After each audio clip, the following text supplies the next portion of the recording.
Bonjour à tous, merci d'être venus si nombreux à cette conférence. Donc aujourd'hui c'est Claude Como, l'invité d'honneur de cette 11e édition du Salon Résonance qui va nous parler de son travail. Donc Claude est créatrice de tapisseries monumentales que vous avez peut-être déjà pu admirer au milieu du salon ou alors que vous allez vous empresser d'aller voir à la suite de cette conférence. Donc voilà, Claude va nous parler de sa démarche artistique, de son travail. Donc cette conférence s'intitule Supernature. Je vous donne la parole, Claude. Très bien. Merci. Merci d'être là. Donc bonjour. Donc, je suis Claude Como, aujourd'hui invitée d'honneur du Salon Résonance, qui est d'ailleurs un grand honneur même pour moi, parce que étrangement, je ne viens pas du tout des métiers d'art. Je suis peintre plasticienne et en 2019, j'ai commencé à explorer l'univers de la tapisserie, du tapis, puisqu'en fait, je fais des tapis qu'on met au mur depuis 2019. Donc c'est assez récent dans mon parcours, mais c'est un parcours de peintre dont je vais vous parler aujourd'hui, parce qu'en fait, on peut, avec des techniques, avec des médiums très différents, parler de peinture. En tout cas, c'est mon positionnement ici sur le salon. Et ils m'ont invité pour cette raison-là, pour ces transversalités qu'il peut y avoir entre les métiers d'art et finalement le travail de peintre, en l'occurrence, ou de sculpteur, ou de plasticien. Donc je vais vous raconter un petit peu ma vie, pour commencer, parce qu'en fait c'est difficile de vous raconter l'histoire de ce que je fais aujourd'hui sans vous parler des origines, parce qu'en fait ma vie artistique, c'est un fil rouge. Alors là, en l'occurrence, on peut parler de fil rouge. Donc là, c'est mon atelier. Je vis à Marseille depuis 10 ans. Je suis marseillaise, mais je n'ai pas grandi à Marseille. J'ai grandi en Côte d'Ivoire et je suis très jeune. Quelques mois, j'ai suivi mon père qui était chimiste, donc scientifique, en Côte d'Ivoire, à Abidjan. Donc j'ai grandi et je suis arrivée en France qu'à l'âge de 16 ans. Donc j'ai été complètement déracinée de mon premier pays qui était la Côte d'Ivoire pour aller m'installer à Aix-en-Provence où j'ai fait mes études d'art plastique, secondaire plus art plastique. Puis après, par la suite, après mes études d'art plastique, je suis montée à la capitale, comme on dit, à Paris. Donc, pour vous parler un petit peu de cette enfance-là, j'ai eu une enfance assez étonnante, dans la mesure où donc avec mon père scientifique, on partait dans des réserves. Ma mère étant décédée à l'âge de 5 ans, j'ai été très vite un peu livrée à moi-même dans la nature. Et en Afrique, équatoriale et tropicale, on vit dans une nature complètement luxuriante, riche, et les petits insectes deviennent énormes, vous jetez une graine, ça devient des feuilles énormes, on est très vite submergé par cette nature assez époustouflante. Donc j'ai grandi je passais mes week-ends dans un zoo, mais j'avais des animaux comme amis, ça fait très Daktari, mais bon, ou Daktari ou Mowgli. Donc j'ai grandi dans un univers très très proche de la nature, et ça a marqué beaucoup mon travail, surtout mon travail d'aujourd'hui. Je crois qu'au plus je prends de l'âge, au plus je me réfère à mon enfance. Au plus cette enfance, elle ressurgit dans mon travail artistique. Donc, je suis à Paris, j'ai autour d'une trentaine d'années, et je commence d'abord à m'interroger dans mon travail artistique, ma peinture, donc je vais vous parler de ma peinture, et je me mets donc à faire des portraits. Et je me pose la question, qui est fou ? Parce qu'il n'y a que des gens qui vivent autour de moi, il n'y a pas de nature à Paris, enfin il y en a très peu en tout cas. Donc je peins les gens, et j'ai commencé par peindre des psychopathes. Au revoir. Vas-y. Donc ça c'est mon travail de tufting, je vous en parlerai après. Donc j'aborde le Zondi test, un test psychanalytique de projection. où c'est uniquement des portraits. Donc il y a 48 portraits dans ce test psychanalytique. En voilà un traduit en peinture.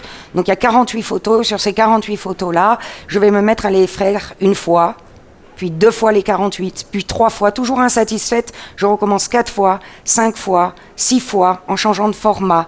Donc vous allez en voir quelques exemplaires. Un premier, voilà, on est submergé par cette folie. Et donc je pose la question de la folie. Est-ce que c'est moi qui suis folle? Est-ce que c'est le monde dans lequel j'arrive? Est-ce que c'est le sujet qui est fou? Est-ce que c'est la peinture qui est folle? Donc en fait, je m'interroge beaucoup sur la nature humaine. Mon travail artistique commence comme ça, sur des interrogations sur l'humanité. Donc vous voyez en fait très rapidement que je fonctionne par série.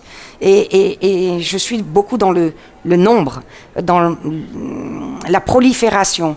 Aujourd'hui, je fais une autre prolifération. Mais à ce moment-là, je répète et je m'interroge toujours en répétant ce geste comme ça. Je suis dans un temps long. Cette série a duré 2 ans. Vas-y. Donc ça, c'est toutes les séries confondues. Puis après, je m'interroge évidemment sur moi-même. Donc, je continue à travers les êtres qui vivent autour de moi. Les êtres qui vivent autour de moi, d'abord à commencer par moi-même, donc un autoportrait. Et en fait, on voit que dans ces icônes, je confronte l'aplat, qui est le fond du tableau, mais en fait chez moi qui est une forme, et le volume. Le portrait est un volume. On peut stopper sur un portrait ?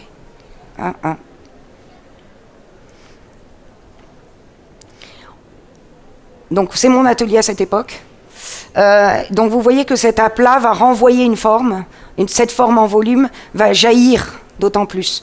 On pourrait presque découper le portrait, et aujourd'hui je découpe les œuvres, donc je les découpe et je vais les placer dans un autre environnement. Mais là, en fait, ce rapprochement, il est important parce que c'est l'origine de mon travail, c'est la confrontation du fond et de la forme. Pour moi, la peinture, c'est une histoire de fond et de forme, et de matière. C'est pour vous la faire un peu succincte quand même. Hein. Et du coup, c'est ce chemin-là que je vais prendre plastiquement. Donc je commence par le portrait, on y va? On continue? Donc vous voyez qu'on pourrait découper. Et dans les années 90, à peu près autour de 98, j'ai même essayé de découper mes tableaux, mais ça rendait pas du tout. Après ces portraits, j'attaque le corps. Le corps m'intéresse beaucoup, le corps dans sa nudité, le corps bizarre, le corps monstrueux, le corps étrange. Donc mon autoportrait se développe de manière très biologique. Là, je m'intéresse surtout à l'enfance. J'ai appelé ce tableau « Plantes vertes ». Donc c'est vous dire que déjà un intérêt pour le monde végétal s'inscrit dans le corps lui-même. Et puis finalement, des ornements végétaux ou viscéraux, je ne sais pas comment on pourrait dire, viennent s'inscrire à l'intérieur du corps. Donc là, on voit déjà que la nature commence à grappiller, mais on pourrait être dans un corps ouvert, avec des viscères. Et finalement, pour moi, tout ça participe de la même chose, c'est-à-dire notre environnement végétal, c'est aussi notre environnement intérieur. Et il y a un lien très étroit entre l'intérieur et l'extérieur de notre corps. Nous faisons partie, pour moi, d'un tout. Nous sommes constitués de cellules. Bref, il y a une espèce de circulation entre l'intérieur et l'extérieur. Donc toujours dans mon travail de peinture, en réflexion sur l'enfance. Donc à ce moment-là, la nature est aussi un décor. Aujourd'hui, c'est devenu le sujet. Mais à cette époque-là, la nature faisait partie du décor. Mais parfois s'introduisait à l'intérieur du corps, traversait le corps, devenait le corps en fait. Donc on voit dans certains tableaux qu'on surgit finalement d'un monde végétal, de la terre, pour après être soi-même floral.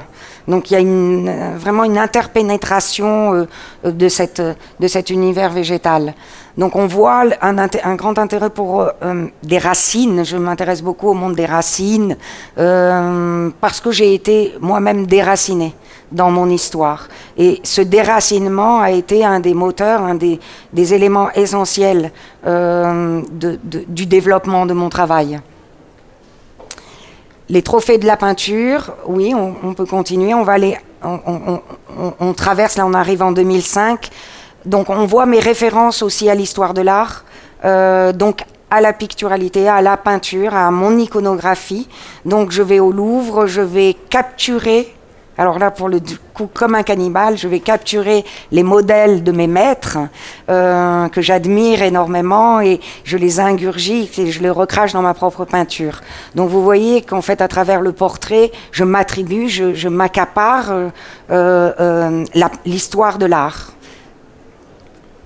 Donc l'histoire de la peinture ferait vraiment partie de mon univers. Pour après devenir, là on voit bien que la forme est presque flottante, on peut stopper, que la forme est presque flottante. C'est-à-dire qu'en fait, le mur d'aujourd'hui était mon tableau, était le plat à l'époque. Et que cette forme-là, elle devient libre à l'intérieur du tableau. Mais elle est encore raccrochée parce que le tableau est délimité par un format. La toile est tendue sur un châssis et donc je suis encore dans une zone très déterminée. Je ne m'échappe pas de cette zone. On peut continuer ? Un exemple, ça devient presque un signe. Le portrait devient presque un signe abstrait. Le manteau de la Vierge n'est plus. Donc presque floral, presque comme une rose, voilà. Et puis en 2000, tout d'un coup, je me dis 2000, c'est quand même une année quand même incroyable. 2000, c'est le début de quelque chose. Donc je me mets un challenge et je me pose une question encore et je me dis si je choisis un seul sujet, est-ce que je vais pouvoir faire 1000 tableaux avec ce sujet ? Donc je me pose encore une autre question. La question des on-dit était sérielle et avec les psychopathes de ce portrait qui recommence tout le temps, qui est fou. Et là je me dis est-ce que le sujet va résister à 1000 tableaux ? Et donc je vais chercher des roses et je réalise pendant 2 ans une série qui s'appelle Rose Sacerdoce, donc comme un sacerdoce. Vous voyez qu'il y a toujours une dimension un peu religieuse.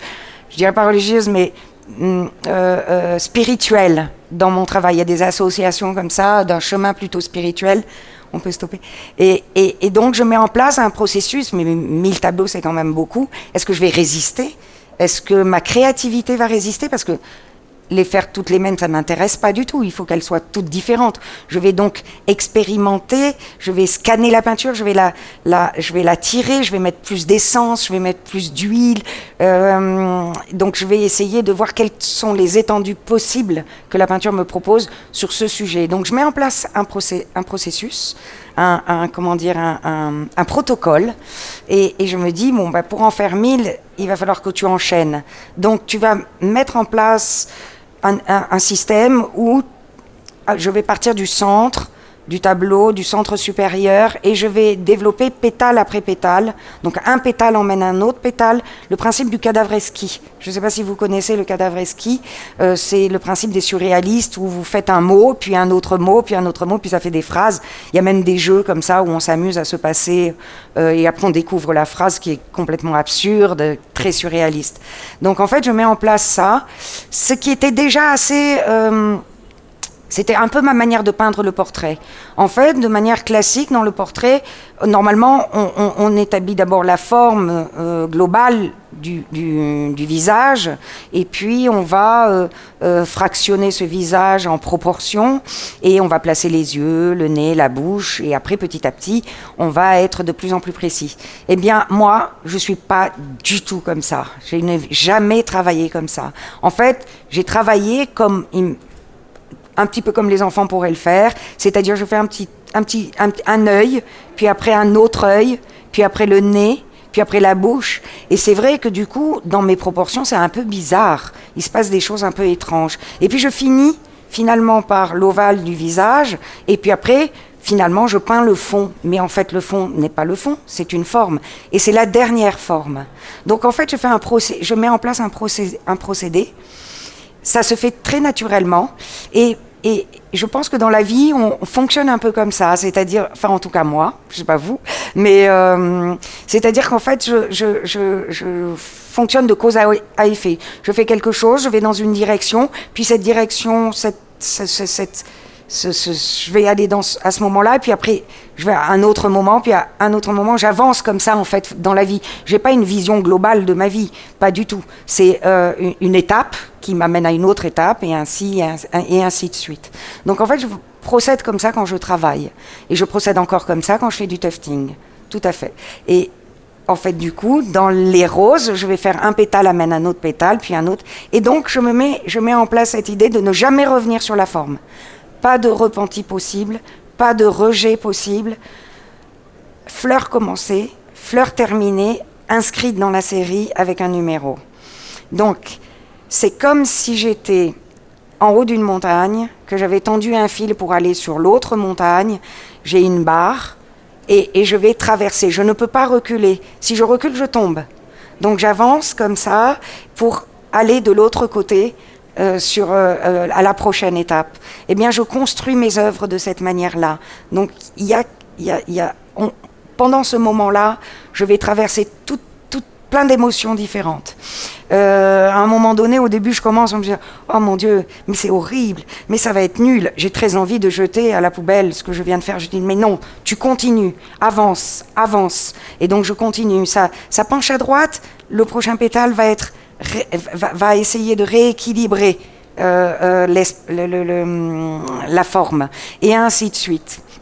Donc, pas de rejet possible, pas de recul possible. Je dois accepter, en fait, ce que je fais. Je ne dois rien jeter. Donc, je suis un petit peu comme si chaque tableau était une expérience que je dois traverser. Je ne dois pas, même si j'hésite, j'avance quand même. Parce que j'en ai 1000 à faire, donc c'est beaucoup quand même. Donc voilà, je continue, en voilà quelques-uns. Donc là, vous voyez la série dans son entier. Donc là, il y en a 4. Donc je mets aussi en place un processus de copie. Donc les 100 premières sont issues d'un livre. Donc j'apprends, parce que je ne sais pas faire une rose, moi. Donc en fait, je la découvre en la recopiant. Les 100 premières donc, seront issues d'un livre qui s'appelle 1000 roses. Mais en fait, je me rends compte très vite que les documents qui me sont proposés des livres, les roses sont trop belles. Elles sont formatées, elles se ressemblent toutes, sauf qu'il y a la couleur qui change, il y a des détails. Mais très vite, j'en fais le tour. Et donc, au bout de la 100e, je vais à Bagatelle et je prends mon appareil photo et donc je vais dans la nature pour prendre en photo des roses. Et là, je vois des roses malades, des roses flétries, des roses coupées, des roses fanées, dans tous leurs états. Donc, obligatoirement, j'enrichis mes modèles.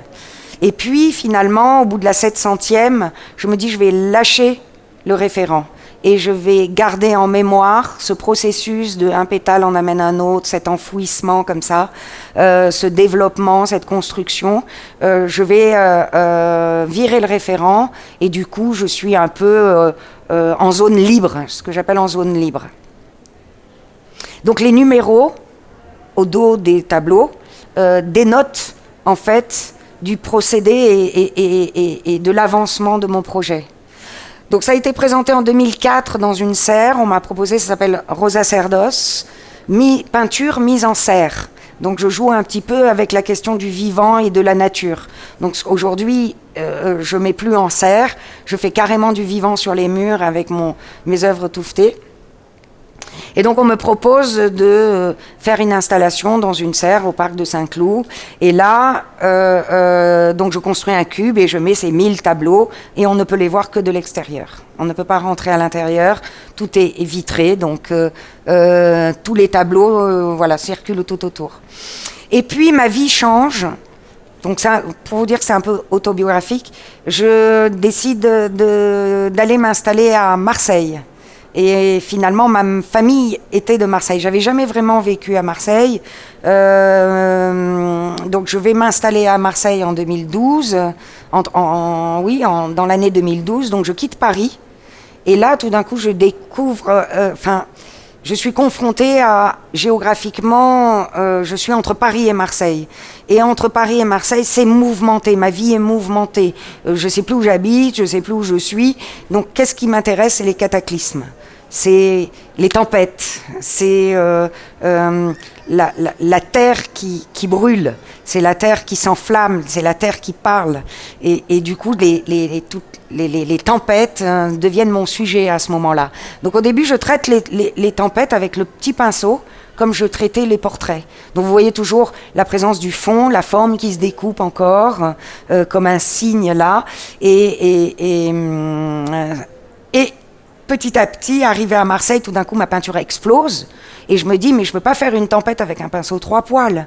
Non, il faut que je fasse des tempêtes avec des serpillères au sol. Il faut que je jette la peinture. Il faut que du coup, je me positionne complètement différemment. Et je me rends compte à ce moment-là qu'en changeant de sujet, je vais aller chercher la technique, la manière de faire qui va s'imposer pour réaliser ce sujet. En fait, je n'ai pas qu'une manière de faire. Je suis comme un espèce d'ordinateur, enfin j'espère mieux que ça quand même, et je vais chercher le programme qui est plus adapté à ce que je veux, à la question que je me pose, ou en tout cas à ce que je veux, à ce que je fantasme, à ce que je veux exprimer. Donc cette peinture-là, du coup, change complètement d'outil. Et elle va se développer sur des très grands formats. Donc vous voyez qu'elle est plus traitée du tout de la même manière. Donc je m'intéresse aussi aux volcans, je m'intéresse à ce qui brûle, bref, à ce qui est exacerbé sur notre Terre. Donc la lave. Et puis j'arrive à Marseille et j'ai enfin une maison. Et je me décide en fait de m'installer à Marseille. Et là, de jeter l'encre. Parce que l'Afrique, les études à Aix, monter à Paris, je crois que j'ai déménagé tous les 2 ans.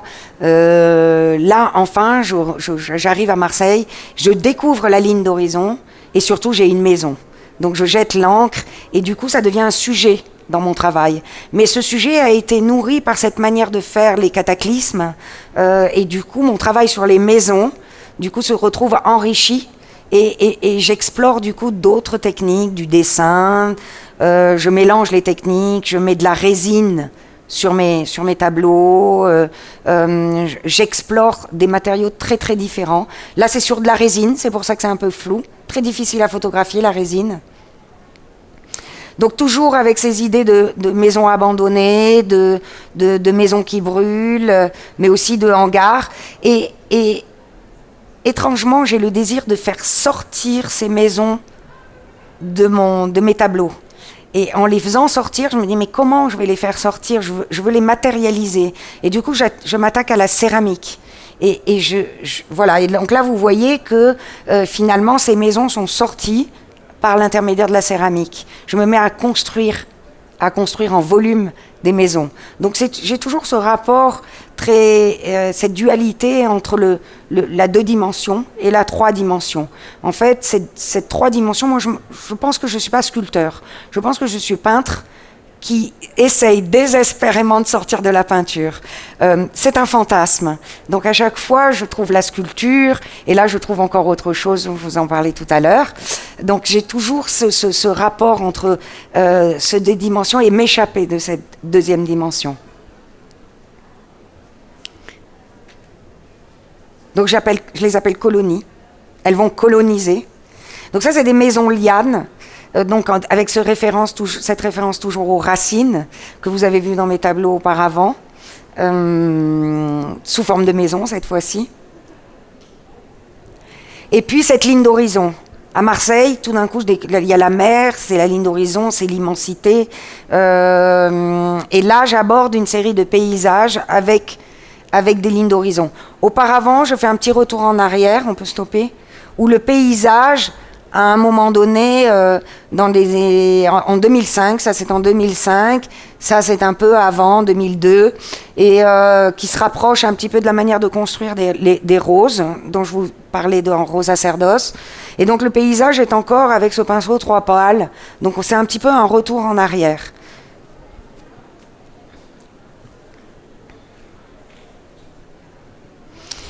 Donc voilà un paysage de 2008. On sent déjà le côté très... cette écriture très graphique qu'on va retrouver avec la laine, très sinueuse dans mon travail avec la laine, était déjà présente dans mon travail, dans ma peinture. Les couleurs un peu, le registre coloré, on le retrouve un peu partout. Alors, en stoppant là, en fait, toujours cette idée de construction qu'un élément amène un autre élément de manière analogique, cette construction en cadavreski, comme je vous parlais. En fait, ça, c'est un paysage qui est construit de la même manière. J'ai un seul outil. Je commence à gauche, comme un parchemin, comme un journal au quotidien, et je vais petit à petit, comme quand vous êtes au téléphone et que vous faites un petit dessin, j'appelle ça en pilotage automatique, et petit à petit, ce dessin va s'enrichir, se développer et proliférer un petit peu sur votre page, comme ça, de manière complètement abstraite. Bon, moi, je commence à gauche, et ainsi de suite, je vais développer mon dessin sur le principe de ces cadavreski. Donc voilà un exemple de ce procédé de développement, procédé que je vais retrouver dans mon travail avec le tufting. C'est bon. Voilà, avec un seul outil, du noir, un pinceau trempé dans de la peinture noire.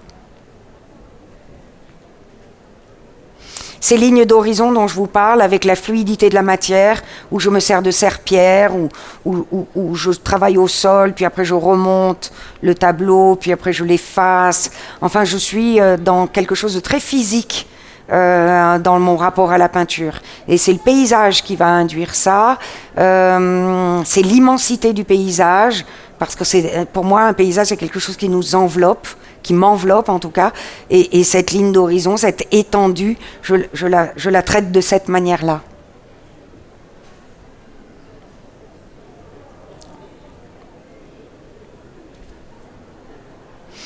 Alors en 2018, on peut stopper. En 2018, je déménage et je trouve un hangar. À côté de chez moi, j'achète un hangar et je suis juste illuminée par le fait d'avoir de l'espace, parce que jusqu'à présent, j'avais pas beaucoup d'espace quand je travaillais. Quand je fais ces paysages dont je vous parle, j'étais dans un atelier qui faisait 20 mètres carrés, mais qui faisait la taille du tableau au sol. C'est-à-dire que j'étais obligée de faire un tableau après l'autre. Et quand je passais comme ça autour, pas marcher sur le tableau. Après, je le relevais, d'accord, mais enfin, j'étais dans un petit espace. Comme quoi, la peinture, c'est quelque chose de mental, c'est quelque chose qui en tout cas, qui vous habite. Le projet vous habite intérieurement. Donc finalement, la place ne sert pas toujours. Mais lorsque je découvre ce hangar qui étrangement était déjà dans ma peinture, parce qu'on a vu tout à l'heure une maison avec d'ailleurs ça s'appelle le hangar, c'est 2-3 ans avant que je trouve ce hangar, comme quoi des fois c'est un peu étrange, la vie est vraiment étrange. Et donc en 2018 j'ai ce hangar, et tout d'un coup alors donc je me dis mais je vais pouvoir faire plein de choses en même temps. Je vais pouvoir faire de la céramique, faire de la peinture, faire du fusain et faire plein de choses en même temps. Et donc, je mets en place une idée en me disant, mais je vais créer un écosystème où les médiums vont... je ne vais pas me limiter à un seul médium. Donc, je travaille sur cette idée de la terre nourricière. C'est peut-être aussi un constat, ou en tout cas une conscience, une prise de conscience sur cette terre nourricière que nous habitons. Et donc je réalise une peinture qui est au centre ici, et j'appelle ça Gaïa, notre terre nourricière, Gaïa Work in Progress. Donc je réalise cette peinture, et à partir de là, je vais faire une sorte d'écosystème où je vais passer d'un sujet à un autre sujet, par principe, avec la technique de l'analogie, c'est-à-dire parfois analogie de sens, parfois analogie de forme. Donc notre Terre qui est ronde est une planète, mais c'est aussi un sein. C'est aussi, elle peut être autre chose, c'est aussi l'intérieur d'un fœtus. Donc je vais tourner autour de cette terre nourricière et apporter un parcours comme ça, d'une vision assez mélancolique de notre terre nourricière. Donc je vais passer des abysses, en passant par le Big Bang, à une collection d'insectes dans l'air, qui sont, alors vous ne le voyez pas, mais sous résine. C'est-à-dire que je réalise une peinture et je mets de la résine dessus, qui est encapsulée. Donc vous voyez qu'il y a un parcours avec des paradis perdus, qui sont des paysages, j'appelle des paradis perdus. Je moule même des seins de femmes, de modèles. Je leur offre le sein vierge, je coule de la porcelaine dedans, ça fait une vaisselle. On mange dans cette vaisselle pendant mes vernissages, et je vais mettre des paradis perdus, je vais dessiner des paradis perdus sur ces seins. Vous en avez en haut, c'est très petit, mais on peut là envoyer des images. Donc c'est un écosystème. Donc des mollusques, des rencontres abyssales, des paradis perdus, donc des fusains, de la porcelaine. Ces paradis perdus se retrouvent sur des corps, comme tatoués sur des corps. Ici, conciliabule, les femmes refont le monde, en référence aux trois grâces. L'intérieur du corps de Gaïa, donc qui est végétalisé.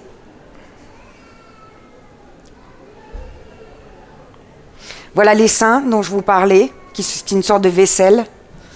Donc ils se retrouvent paradis perdus dans des tableaux à la peinture. Un chat nu, qu'on appelle le sphinx, des mains d'hommes tatouées comme cette mémoire des paradis perdus sur le corps humain. Des éléments de Gaïa. Donc vous voyez qu'en fait je développe toutes sortes, je ne suis pas arrêtée à un seul médium.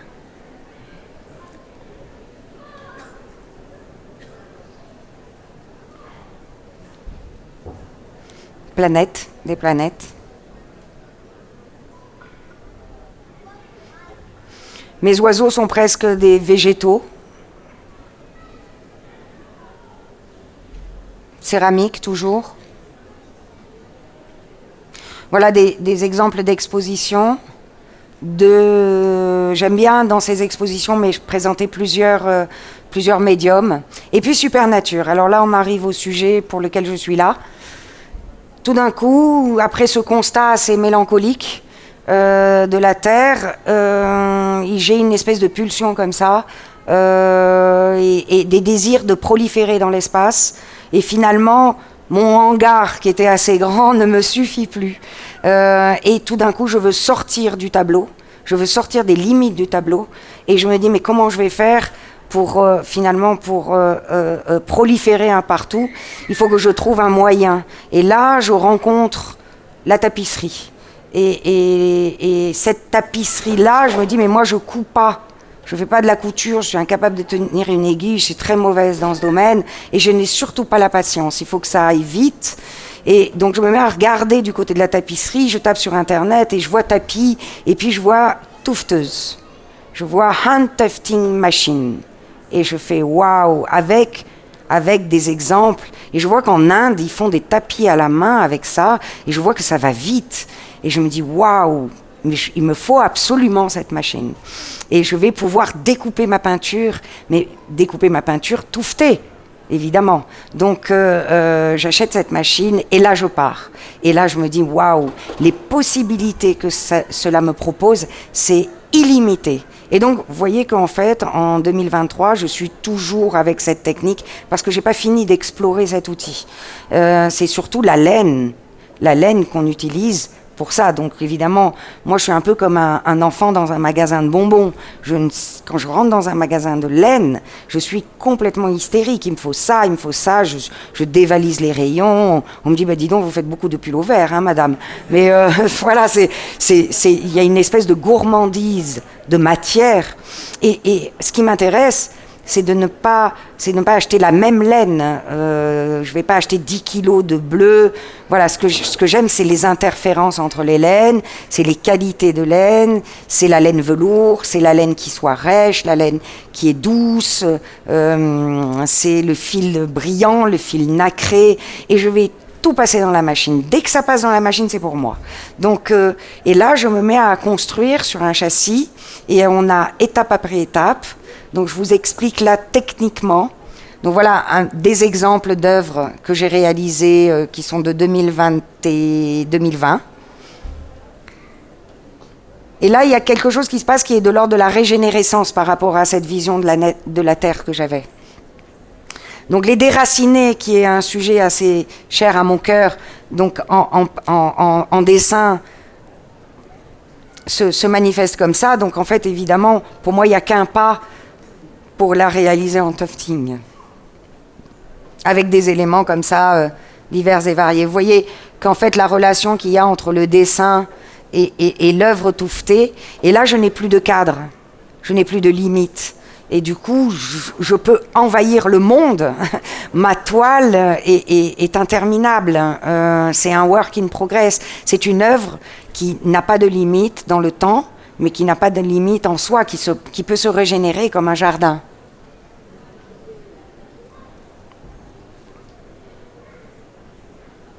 Donc ça, c'est dans un immeuble. Vous voyez que là, on a mis mes œuvres disponibles, mes œuvres libres, dans une boîte en plexiglas. C'est dans un immeuble d'habitation. Donc ça peut s'inscrire totalement différemment dans l'endroit, suivant l'endroit dans lequel l'œuvre s'installe. Sur des fonds colorés aussi. Donc le rapport du fond et de la forme rejoint les icônes dont je vous parlais. Donc là, le volume finalement qui était dessiné en deux dimensions est parti finalement se projeter avec la laine, est parti se projeter vers l'avant du spectateur, est sorti de la toile. Donc sur des murs bleus. Donc la résonance des couleurs est assez explosive.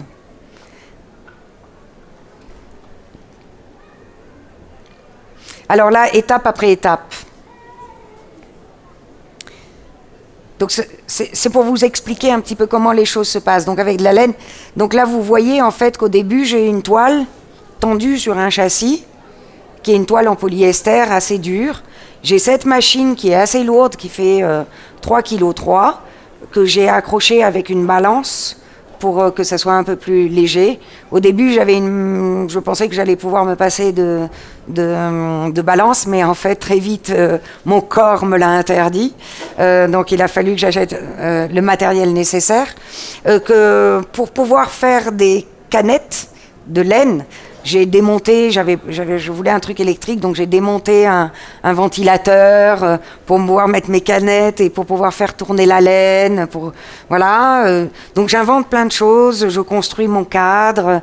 Parce qu'en fait, aujourd'hui, c'est devenu une technique très très répandue. Mais à l'époque, il n'y avait pas de magasin pour ça. Il n'y avait pas de magasin, il fallait que j'aille sur Internet pour aller chercher de la laine. Enfin, c'était toute une histoire. Il y avait des gens qui faisaient des tapis à la main, à Aubusson. Je les ai appelés et ils ne voulaient rien me dire, ni où ils trouvaient leur toile pour tendre, rien. C'est vraiment un univers, un monde. Ce monde-là est assez secret. Chacun garde ses techniques pour soi. Donc il a fallu expérimenter. Je repassais en boucle des vidéos où je voyais des Indiens qui touffetaient. Enfin bon, ça a été très très difficile de trouver toutes les informations. Donc je faisais venir le tissu d'Angleterre. Enfin, c'était toute une histoire. Et donc là, on voit au début que je suis même dans la position du peintre. On peut s'arrêter sur cette image. Et on voit justement que j'ai mis mon cadre sur... C'est un cadre, en fait. J'ai enlevé la toile, qui était une toile que je devais peindre. J'ai enlevé la toile du châssis et j'ai mis cette toile en polyester pour touffeter. Et en fait, je l'ai mis sur 2 chevalets. Parce qu'en fait, c'est tellement lourd que je suis obligée de le poser sur 2 chevalets. Donc, je ne suis pas du tout... Aujourd'hui, j'ai beaucoup évolué techniquement. Donc, mais au départ, c'était très, très succinct. C'était du bricolage. Donc, vous voyez que petit à petit, là, je fais du tufting de l'autre côté. Et la laine sort de ce côté. Là, vous voyez l'œuvre touffetée, mais en fait, je touffe de l'autre côté. Et donc, je suis à l'envers. Et là, petit à petit, je vais investir mon cadre parce que je sais que je vais découper ces formes.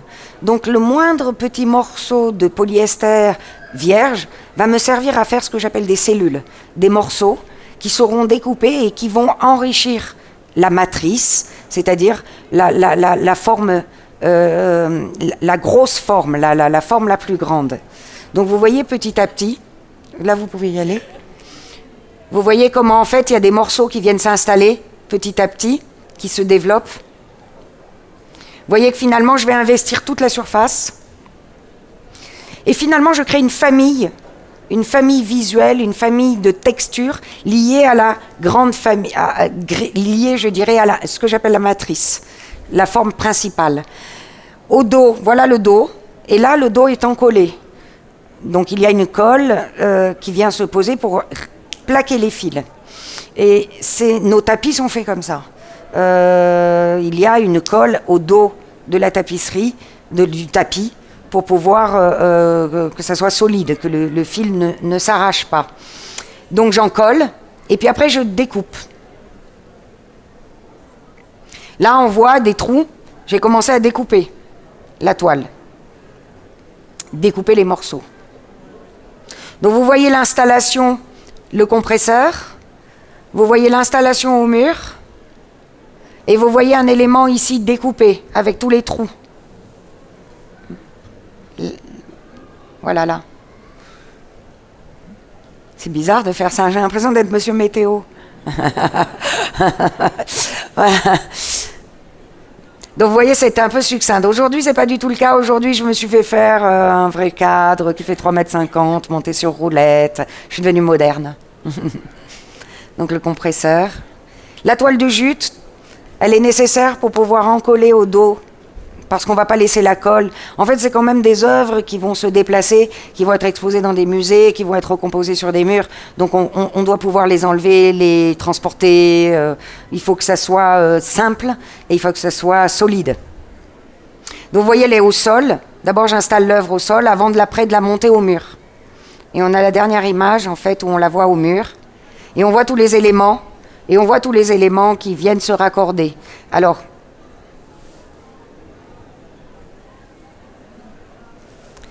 donc là, ce sont des éléments en fait qui sont seuls. Ça, c'est un élément qui est tout seul. Donc je vais pouvoir modifier cette matrice en plaçant ce que j'appelle ces cellules, ces semences. Des fois, j'appelle ça des semences. Et les modifier et du coup apporter. Ça, c'est une partie qui est complètement indépendante. Donc elle est venue se positionner ici. Ça, c'est aussi c'est indépendant, comme celle-ci. Donc en fait, je vais m'amuser à investir l'espace, à construire l'espace. Et du coup, comme un enfant, je vais jouer à placer. D'ailleurs, j'ai mis en place, j'ai inventé un jeu pour les enfants qui est dans un centre d'art qui s'appelle Mille Formes. Actuellement, c'est ce dispositif pour enfants qui s'appelle Jeu Minot, se trouve au Palais des Beaux-Arts à Lille. Et les enfants ont un mur aimanté. Ils ont justement cette œuvre-là, et derrière chaque cellule, il y a un aimant, et ils vont s'amuser à cacher des choses, à les enlever, à modifier la forme, et ils vont surtout toucher. C'est un dispositif pour les enfants de 0 à 2 ans. Et après, ils ont des formes au sol, où ils vont pouvoir jouer avec. C'est pour développer la sensorialité et le rapport aux couleurs. Voilà, c'est pour les enfants de 0 à 2 ans. Donc voilà un petit peu mon procédé à chaque œuvre, à chaque installation. Donc vous voyez aussi, on peut s'arrêter une minute, que techniquement, je peux aussi m'amuser à tricher avec cette famille, cette machine. Donc là, vous voyez qu'il y a différentes épaisseurs dans ce cœur, et dans la partie basse, en fait, j'ai tiré les fils. Donc en fait, j'ai un investissement manuel pour modifier et pour développer des expériences liées à la matière. Donc avec des cellules aussi qui peuvent être proposées différemment. Vous voyez aussi comment les cellules peuvent s'installer. Donc ce qui m'intéresse quand je vous disais sur les matières, c'est les matières velours. Elles frisent. Le fil de velours, il frise. Dès qu'il est un peu long, il se met à friser. Donc en fait, je l'exploite du coup, j'ai des matières plus fluffy, plus légères. Voilà, là on voit une installation avec 2 pièces qui peuvent se raccorder l'une avec l'autre, mais l'une aussi sans l'autre, avec des cellules qui vont se développer et investir l'espace. Et souvent, dans mes visuels, je mets une échelle. Là, en l'occurrence, c'est moi, parce qu'on se rend compte vraiment de la taille de la tapisserie, parce qu'il y a une référence. Donc, je pose à côté pour ça. Donc là, vous voyez les matières différentes et la taille. Et ce qui me dépasse m'intéresse. Ce qui me fait peur m'intéresse. Et c'est pour ça qu'en fait, ce travail de tufting m'a permis d'outrepasser ma taille, d'aller au-delà. Oui, tout ce qui me dépasse m'excite beaucoup. Vous voyez comment, en fait, une œuvre que vous avez vue installée, exposée différemment, comment elle peut venir se développer dans une pièce au quotidien, là en l'occurrence dans une chambre. Vous voyez qu'en fait, on peut s'amuser avec les œuvres. Elles ne sont pas figées.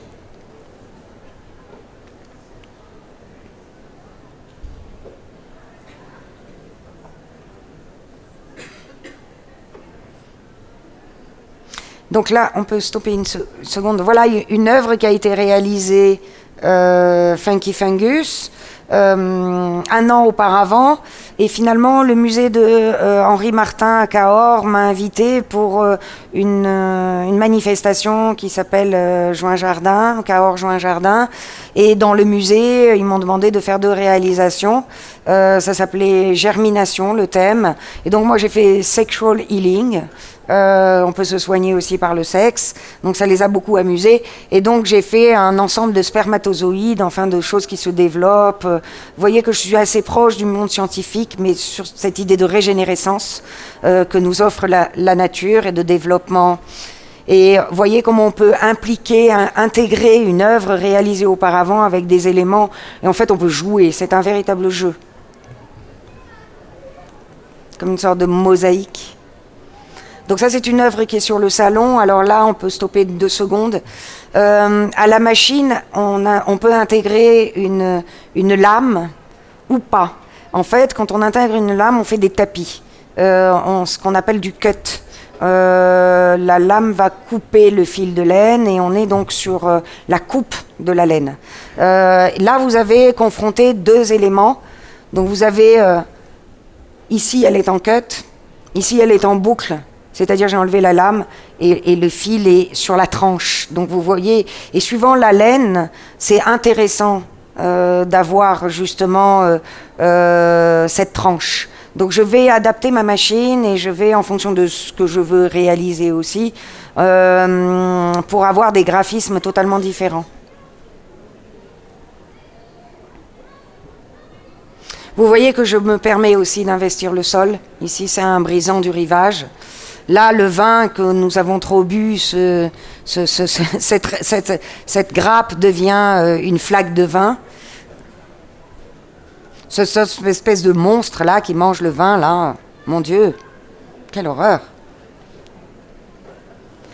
Joy Division, donc je joue beaucoup avec la question de la musique, des titres.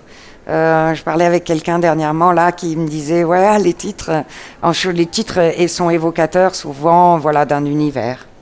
Bon, je m'amuse pas mal avec les titres. Et Révolution. Alors Révolution, on peut stopper. Révolution, c'est un projet depuis 2020. Parce que le musée de Louviers m'a contacté pour réaliser, il voulait faire un solo show et justement présenter mon travail pictural jusqu'au tufting. Parce qu'en fait, c'est vraiment un cheminement. Comme je répète encore, je ne viens pas du textile. Et on peut venir d'ailleurs pour rentrer dans le textile. Parce que le textile sert aussi les intérêts, voilà, ça sert aussi à dire d'autres choses que du textile, enfin des vêtements ou quelque chose qui est à appliquer. Et donc le musée de Louviers me contacte et me disent, voilà, il y a telle salle, telle salle, telle salle. Et à la fin, je rentre dans une salle et il me dit, ben voilà, et ça. Et c'est une salle qui fait 11 mètres de long sur 6 mètres de large. Et il me dit, voilà, est-ce qu'on pourrait pas... Et je dis, waouh, autant d'espace. Mais c'est pour quand l'exposition? Et il me dit juin 2023. Ah! Donc en fait, je me suis dit que ce qui était intéressant, c'est d'avoir l'occasion de réaliser une immersion complète. C'est-à-dire couvrir sur 3,50 m de hauteur, couvrir entièrement la salle. Donc j'ai commencé à travailler, et donc cette idée de cadavre exquis a été le principe de base. C'est-à-dire qu'en fait, je vais faire une œuvre, puis une œuvre, puis une œuvre, puis une œuvre, et ainsi de suite. Et c'est comme ça que je vais construire mes 22 mètres. Après, j'ai le fond. Il y avait la porte de secours, donc je ne pouvais pas l'investir. Moi, j'étais limitée sur les latéraux. Mais du coup, je mets en place ce principe que j'avais mis en place dans ma peinture. Enfin, c'est comme ça que je procédais. Et je me suis dit, il faut que il faut que je mange. Je veux dire, je ne vais pas attendre 2023 pour pouvoir vendre des œuvres et tout ça. Donc, je vais m'arranger pour que chaque œuvre soit indépendante. Donc, chaque œuvre ait des cellules. Et finalement, chaque œuvre additionnée forme le tout. L'un pour le tout. C'est les 1000 roses dont je vous parlais. C'est un tableau pour 1000 roses, c'est-à-dire l'un pour le tout. Et c'est comme ça en fait que j'ai avancé et que j'ai construit cette exposition qui a fini il y a 2 semaines. Donc vous la verrez pas, mais vous verrez peut-être des photos sur mon Instagram, il y a des photos. Et j'ai même investi le sol, mais pas avec la touffeteuse. J'ai travaillé en collaboration avec Ege Carpet, qui est une boîte danoise qui fabrique des carpettes, donc qui a réalisé finalement le dessin de mes œuvres au mur, mes dessins. J'ai fait le dessin avec leur échantillon de couleurs et mis au sol. C'est-à-dire que c'est le reflet de ce que vous avez sur les murs au sol. Alors il va y avoir des photos. Donc vous voyez, une œuvre amène une autre œuvre et ainsi de suite. Donc quand les œuvres sont présentées dans Révolution, elles n'ont pas de cellules. Ou en tout cas, les cellules vont permettre parfois de venir passer d'une œuvre à l'autre. Donc vous voyez une première œuvre, une deuxième et là, 3 œuvres imbriquées l'une dans l'autre.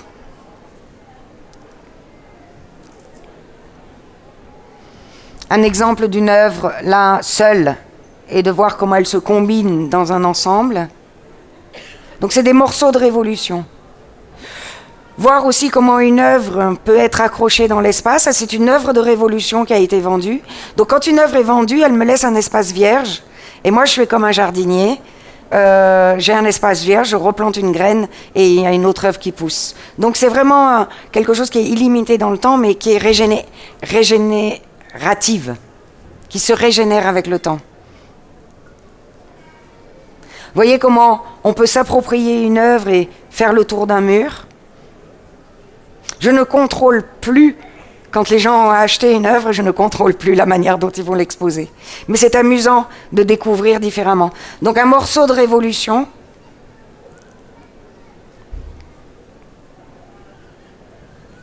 Alors, on peut stopper 2 secondes. Donc, vous vous rappelez du paysage que je vous ai montré avec un seul outil. Donc en fait, pour Révolution, je suis obligée de faire une forme globale parce qu'elles vont devoir quand même se juxtaposer et se mettre côte à côte. Donc je commence, voilà, la première œuvre, ça a été celle de gauche. D'ailleurs, il y a un 1, après il y a un 2, donc j'ai un espace vierge, tout est vierge de ce côté, et donc j'avance comme ça. Une œuvre va amener une autre œuvre. Donc je ne sais pas du tout où je vais aller au bout, finalement. Je ne sais même pas à quoi ça va ressembler. Je ne connais même pas la couleur.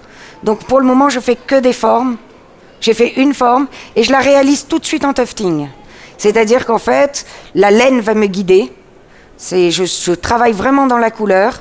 Je fais pas de carton. Normalement, dans les tapisseries, on fait un carton avec beaucoup de détails, avec les laines qu'on va utiliser, avec les couleurs que l'on va utiliser. C'est peint. Un carton, c'est vraiment une peinture. Moi, pas du tout. Je suis pas du tout comme ça. Je suis vraiment comme le peintre. J'ai une palette, j'ai fait une forme et je vais tremper dans le rouge. Et je vais peindre en rouge. Eh bien, c'est pareil, je vais prendre de la laine rouge. Alors, il y a des laines partout, c'est le bordel. Et il y en a par terre, il y a toutes les textures. Et déjà, ah oui, non, celle-là. Ah oui, mais celle-là, je vais faire en cours. Et ainsi de suite. Et en fait, je vais sculpter, en quelque sorte, ce bas-relief. Petit à petit, vraiment, c'est la matière qui va me guider. La douceur, le côté rêche, le côté brillant, le côté ras, le côté épais, le côté où je vais tirer. En fait, je suis complètement en zone libre, en roue libre. Et c'est dans le présent même. Donc, vous voyez un petit peu ce dessin de Révolution. On peut y aller. Voilà, on voit comment progressivement ça se développe. Et petit à petit, je monte avec Photoshop ou InDesign. Une fois que j'ai fait une pièce, je la découpe, je la photographie, je la découpe et je viens la placer sur le dessin pour avoir une vue d'ensemble, pour voir comment j'avance. Vous voyez, au fur et à mesure, les œuvres sont additionnées. Donc c'est un montage photoshopé pour arriver à la fin. Ça, c'est le mur de 11 mètres. Alors, avant ça, on me propose une exposition en 2021. Il faut quand même que je mette du beurre dans les épinards un petit peu de temps en temps. Donc, j'accepte. Et donc, on présente une partie de Révolution, qui est le mur que vous venez de voir, en exposition. Et donc là, l'espace est différent. J'ai un mur de 4 mètres, un mur de 5, un mur de 4. Et donc, je vais installer les œuvres différemment. Donc, on est dans une pièce complètement immersive. Et à un moment donné, il y a le Covid, que vous connaissez très bien, et j'ai plus de laine, donc je me mets à faire de la sculpture du coup, n'ayant plus de laine, et je fais des spores. Donc en fait finalement les spores c'est quoi? C'est ce qui va permettre aux plantes de se développer, et je mets ça dehors parce que j'ai plus de place dans l'atelier, et sur une touffe d'herbe, et le galeriste me dit mais attends, moi je veux exposer ça, mais tu vas pas me mettre de l'eau avec ton gazon sur mon parquet. Alors je lui dis bah écoute, pas de problème, dès que je peux, dès que j'aurai de la laine, je vais te faire un socle touffeté, donc je vais te faire de l'herbe, tu vas voir, je vais te faire de l'herbe, on n'arrosera pas comme ça, ne t'inquiète pas. Et donc on place aussi les céramiques, donc je me mets à mélanger des céramiques, de la laine, et tout ça en fait vient se mêler. La même installation dans un autre espace au musée d'Agen. Donc là, le mur fait 11 mètres. On est dans l'église des Jacobins à Agen. Donc vous voyez que là, l'œuvre se déploie différemment. Encore. C'est une autre proposition. Et voilà le musée de Louviers. Donc voilà la porte de sécurité au fond que je déteste. Après, je me suis dit, oh là là, quel dommage cette porte de sécurité, mais on n'avait pas le choix. Mais j'aurais pu la recouvrir complètement. Donc vous voyez le mur de gauche qui était tout à l'heure dans le premier mur, puis le développement au mur de droite et la moquette, donc les éléments se reflétant au sol, par exemple ici, mais avec les couleurs de Ege Carpet. Donc voilà, j'ai refait suivant le dessin de Ege Carpet. Donc la salle immersive, alors c'était marrant parce que là c'est le dessin qui m'a permis, c'est-à-dire que c'est drôle parce que c'est un peu à l'envers. Le dessin, j'ai dû le refaire d'après l'œuvre touffetée. Parce qu'en fait, ils n'avaient pas les mêmes couleurs. Et il fallait simplifier les choses. Donc j'ai refait le dessin d'après l'œuvre touffetée. En général, on fait le dessin, on fait l'œuvre touffetée. Moi, ça fait carrément le contraire. Donc, et là, vous voyez la moquette, le reflet de la moquette au sol. Donc les dessins ont été scannés et travaillés sur Photoshop pour faire cette ondulation comme si c'était le reflet dans l'eau pour la pièce immersive. Voilà des morceaux.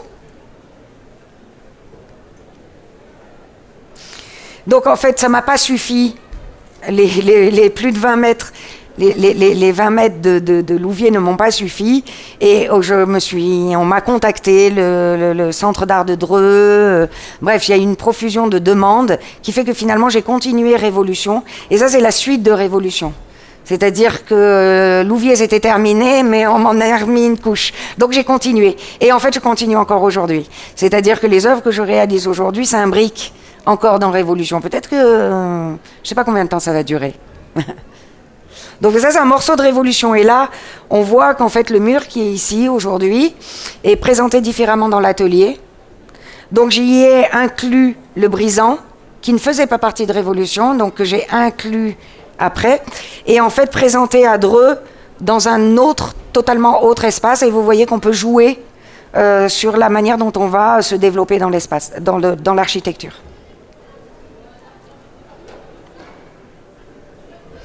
Donc là voilà les spores qui poussent dans mon jardin, et voilà, et dans la galerie, comment les spores se sont retrouvés. Alors Jeux-Minot, c'est le Jeux-Minot dont je vous parlais, qui est ce centre d'art mille formes qui est pour les 0-6 ans, qui est partenaire de Beaubourg et qui se trouve à Clermont-Ferrand. Donc ils m'ont contacté pour réaliser une œuvre pour les enfants. Et donc j'ai fait quelque chose d'interactif. Donc voilà, le mur aimanté, et vous voyez que les enfants touchent, s'amusent, se développent. Donc il est à Lille, il a été à la Fondation Vuitton au mois de juin. Donc il se promène en ce moment. Et voilà, c'est fini. Merci.